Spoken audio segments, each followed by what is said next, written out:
আসসালামু আলাইকুম রহমতুল্লাহি ওবরকাতুহু। সম্মানিত দর্শক, আমি যখন এই ভিডিওটি করছি তখন বাংলাদেশের রাষ্ট্রপতি জনাব শাহাবুদ্দিন চুপ্পু লন্ডনে আছেন। তিনি সেখানে শারীরিক চিকিৎসার জন্য আছেন এবং একটি হাসপাতালে ভর্তি হয়েছেন। পত্রিকার খবরে যেটা দেখলাম সেটা হলো তার হার্টের একটি ব্লক ধরা পড়েছে এবং সেই ব্লক দূর করার জন্য যে স্ট্যান্টার নামক যে যন্ত্রটি সেটি সেখানে বসানো হয়েছে। আপনারা জানেন যে মানব শরীরে হার্ট, হৃদয় একটা অত্যন্ত গুরুত্বপূর্ণ অঙ্গ এবং এই হৃৎপিণ্ডের রক্ত সঞ্চালনে যদি একটু 19-20 হয়, মুহূর্তের মধ্যে হার্ট স্ট্রোক করে আমাদের দেশে বহু মানুষ মারা যায়।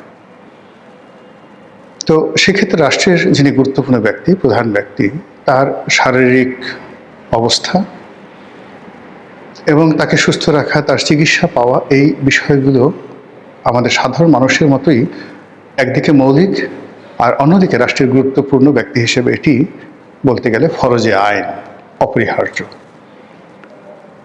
দুর্ভাগ্যজনক হলেও সত্যি যে গত সেই 18 মার্চ ধরে ডক্টর মোহাম্মদ ইউনূসের জামানাতে রাষ্ট্রপতিকে বঙ্গভবনের বাইরে বের হতে দেওয়া হয়নি।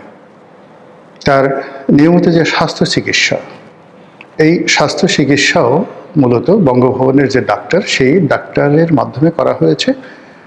আর সেই ডাক্তার, বঙ্গভবনের যিনি ডাক্তার, তার কোনো সাধ্য নেই স্বাস্থ্য উপদেষ্টা কিংবা প্রধান উপদেষ্টা ডক্টর মোহাম্মদ ইউনূসের বাইরে গিয়ে একটি শব্দ করা। রাষ্ট্রপতি যে পদ, এই পদে কে শাহাবুদ্দিন চুপ্পু আছেন কিংবা অন্য কোনো ব্যক্তি আছেন, কে ইয়াজউদ্দিন সাহেব আছেন, does not matter, as long as তিনি যখন বঙ্গভবনে আছেন ততক্ষণ পর্যন্ত তিনি এ জাতির মুরব্বী, এ রাষ্ট্রের প্রথম ব্যক্তি, এ রাষ্ট্রের সম্মান এবং মর্যাদার প্রতীক। আমরা বাঙালি জাতি যে প্রতি বছর প্রায় 7 লক্ষ 8 লক্ষ কোটি টাকার আমরা বাজেট প্রণয়ন করি আমাদের টাকা দিয়ে। সেই টাকা দিয়ে আমরা অনেক কিছু খরচ করি, বিভিন্ন জেলাতে ডাকবাংলো রাখি, রেস্ট হাউস রাখি, দেশে বিদেশে অসংখ্য কোটি কোটি টাকা খরচ হয়।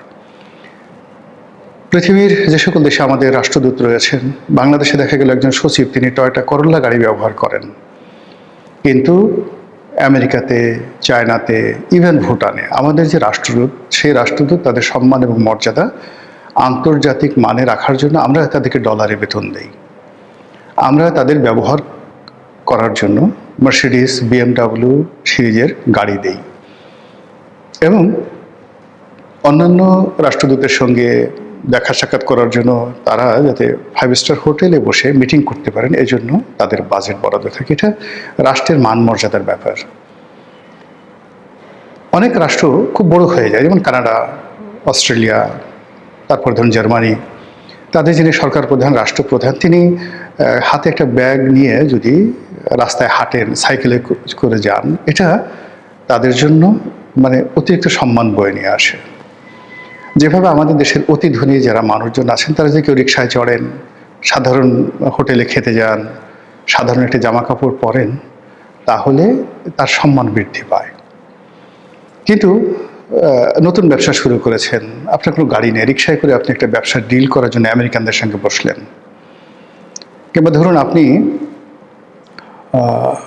একজন ধনী মানুষের সাথে একটা বৈঠক করতে চান, সম্পর্ক করতে চান, ঠিক সেই সময়টাতে আপনার পোশাক আশাক থেকে শুরু করে সব কিছু সেখানে শালীন হতে হয়।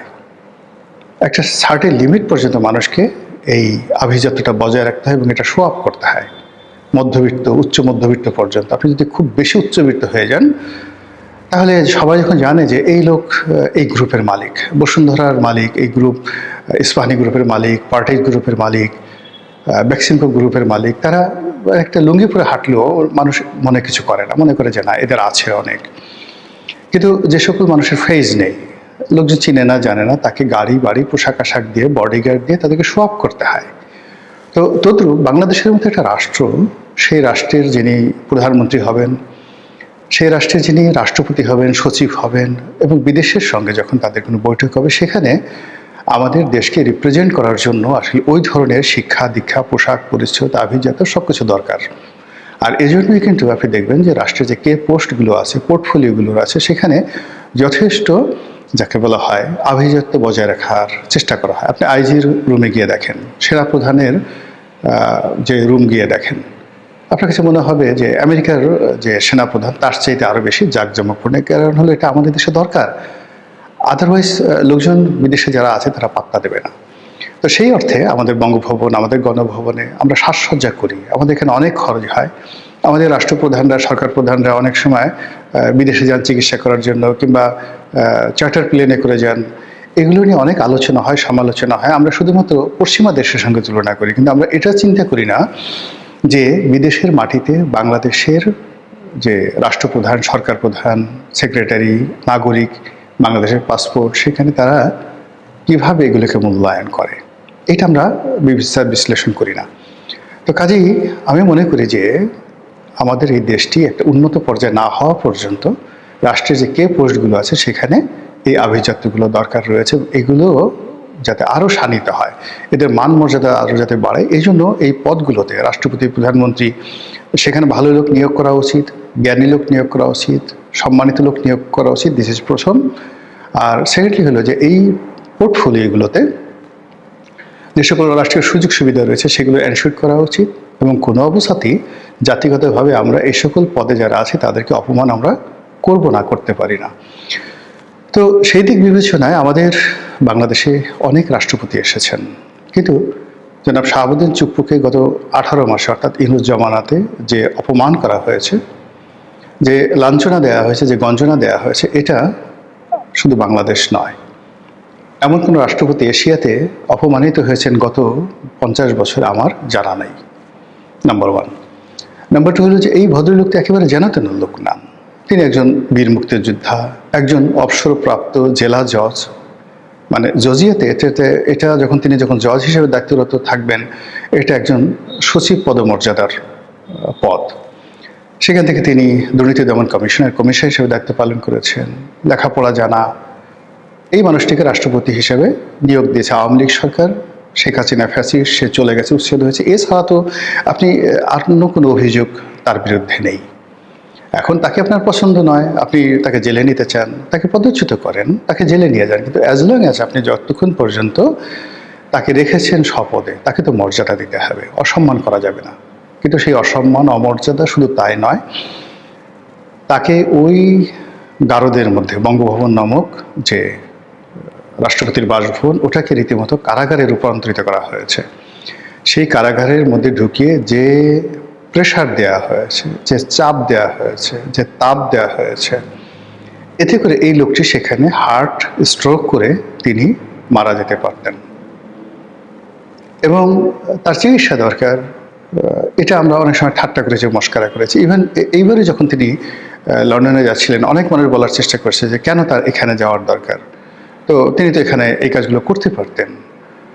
এখন আমাদের বাংলাদেশে যে সমস্যা হয়ে গেল কি, বাংলাদেশের ডাক্তারদের মধ্যে, হাসপাতালদের মধ্যে যে কি বলবো, এটা দলবাজি এমন অবস্থা হয়ে গেছে যে একটা নির্দিষ্ট পর্যায়ে এসে মানুষের বিশ্বাস থাকে না। যেমন বেগম জিয়ার অসুখ ছিল, এখন তিনি তার পছন্দের, যেমন এভার কেয়ারে তাকে চিকিৎসা দেওয়া হয়েছে, তিনি ঢাকা মেডিকেল সবচেয়ে বেস্ট ফ্যাসিলিটিস, সেখানে তিনি নিতে রাজি ছিলেন না। এভার কেয়ারের চেয়ে ঢাকা মেডিকেলের ফ্যাসিলিটিস অনেক অনেক বেশি, যারা ডাক্তার আছেন তাদের যোগ্যতাও সীমাহীন। কিন্তু ওই যে বেগম জিয়ার একটা ভয় ছিল যে যদি সেই আওয়ামী লীগের কোনো ডাক্তার থাকে এবং সে চিকিৎসার নামে সেখানে অপচিকিৎসা করে, তো এই যে একটা ভয় এবং আতঙ্ক, এটা যখনই কোনো একটা মানুষ সর্বোচ্চ পর্যায়ে পৌঁছে যায় এবং তার যখন নিরাপত্তার প্রয়োজন হয়, তখন এই জিনিসগুলো তার মধ্যে এসে যায়। তো এই সমস্ত কারণে কি হলো, আমাদের দেশের বড় বড় মানুষ যারা আছে, যাদের মনে হয় যে তাদের অনেক শত্রু রয়েছে, এবং তারা অসুস্থ হয়ে গেলে, হাসপাতালে রোটিতে গেলে তার শত্রুরা এই সুযোগ নিতে পারে, এই ভয় সাধারণ মানুষের নেই, আপনার আমার নেই। কিন্তু যারা মন্ত্রী আছেন, এমপি আছেন, বড় বড় এমপি, আবার জানাতেন এমপি না, বড় বড় এমপি, যাদের অনেক শত্রু আছে, বড় বড় ব্যবসায়ী আছে, ইভেন তার অফিসে যেমন দেখা গেল 1000 কোটি টাকার ব্যবসা, তার পার্টনার আছে, তাকে মেরে ফেলতে চায়, তখন সে করে কি, সিঙ্গাপুর চলে যায়, অন্য একটা দেশে চলে যায়, যেখানে তার একটা বিশ্বাস থাকে যে এখানে যে অস্ত্রোপচারের যে অস্ত্র, সেখানে বিষ মাখানোর সাধ্য স্বয়ং রাষ্ট্রপ্রধান বা সরকার প্রধানও নাই, like Singapore, like Bangkok, like USA, like UK, এই সমস্ত দেশে। ফলে এই যে আমাদের দেশের বিভিন্ন মানুষ বিভিন্ন দেশে যায়, এটার কতগুলো মনস্তাত্ত্বিক বিষয় রয়েছে। চিকিৎসা একটা মনস্তাত্ত্বিক বিষয়। তো সেই দিক থেকে রাষ্ট্রপতি যখন ইংল্যান্ডে গেলেন, তখন সবাই ঠাট্টা করেছেন, মস্করা করেছেন যে কী দরকার ছিল একটা আবর্জনাকে টানার, শেখ হাসিনার একটা আবর্জনা, সেটাকে আমরা এখনও মাথায় করে ঘুরছি। কিন্তু যখন সেখানে চিকিৎসা করার পরে দেখা গেল যে ইংল্যান্ডের হাসপাতালে তার হার্টে ব্লক ধরা পড়েছে, এবং সেই হার্টের ব্লক নিয়েই তিনি এতদিন এই দুর্বিষহ জীবনযাপন করছেন বঙ্গভবনের মধ্যে। যদি ধরুন যখন বাইরে এনসিপির লোকজন, ইনকলাব মঞ্চ, অন্যান্য যে বিভিন্ন সংগঠন আছে, তারা রাষ্ট্রপতির ওই রাষ্ট্রপতি ভবন ঘেরাও করেছিল, ঠিক ওইরকম অবস্থায় যাদের হার্টের ব্লক আছে, কিংবা যাদের ব্লকের অপারেশন হয়েছে, হার্ট অপারেশন হয়েছে, যাদের পেস মেকার লাগানো আছে, এরকম একজন মানুষ হিসেবে যদি আপনি আমার এই জিনিসটি দেখেন, একবার একটু কল্পনা করেন তো এরকম অবস্থায় আপনি পড়লে আপনার কেমন লাগতো? এখন আপনি যত খারাপ হন না কেন, কিন্তু আপনার তো স্ত্রী আছে, আপনার সন্তান সন্ততির সব কিছু আছে, যারা আপনাকে অনেক অনেক ভালোবাসে। তো কাজেই এই যে ভালোবাসার যে মানুষগুলো আছে, সেই ভালোবাসার মানুষগুলোকে যদি আপনাকে আশ্রয় দিতে হয়, প্রশ্রয় দিতে হয়, সেই ভালোবাসার মানুষজন আপনার অবর্তমান আপনাকে নিয়ে কাঁদবে। পৃথিবীর সবচেয়ে ডাকাত যে মানুষটি, তারও স্ত্রী তার জন্য কাঁদে, তার স্ত্রী তাকে নিয়ে ভালোবাসে। তদ্রূপ রাষ্ট্রপতির যারা সন্তান আছেন, নাতি আছে, পুতি আছে, স্ত্রী আছে, আত্মীয় স্বজন, ভাই বোন আছে, তো তাদেরকে যেহেতু তিনি রাষ্ট্রপতি নন, তিনি একজন চুপ্পু, তিনি একজন মানুষ, সেই মানুষটি সেই বুকের ব্যথা নিয়ে, ব্যামো নিয়ে এই 2 বছর যাবৎ সে কার্যত বন্দী অবস্থায় ছিল নূর সাহেবের জমানাতে। এখন এটাকে তার নিয়তির ফল বলবেন, ডক্টর মোহাম্মদ ইউনূসের নিষ্ঠুরতা বলবেন, অভদ্রতা বলবেন, নাকি আমাদের বাঙালি জাতির যে চিরাচরিত কালচার, সেই চিরাচরিত কালচার অনুযায়ী আমরা সবসময় মানুষকে, যাকে বলা হয়, ছোট করি, মানুষকে কষ্ট দিয়ে আনন্দ পাই, মানুষকে গালাগাল করে আনন্দ পাই, সেই রকম। মহান আল্লাহ আমাদের সবাইকে হেদায়েত দান করুন এবং হেফাজত করুন। আসসালামু আলাইকুম ওয়া রাহমাতুল্লাহি ওয়া বারাকাতুহু।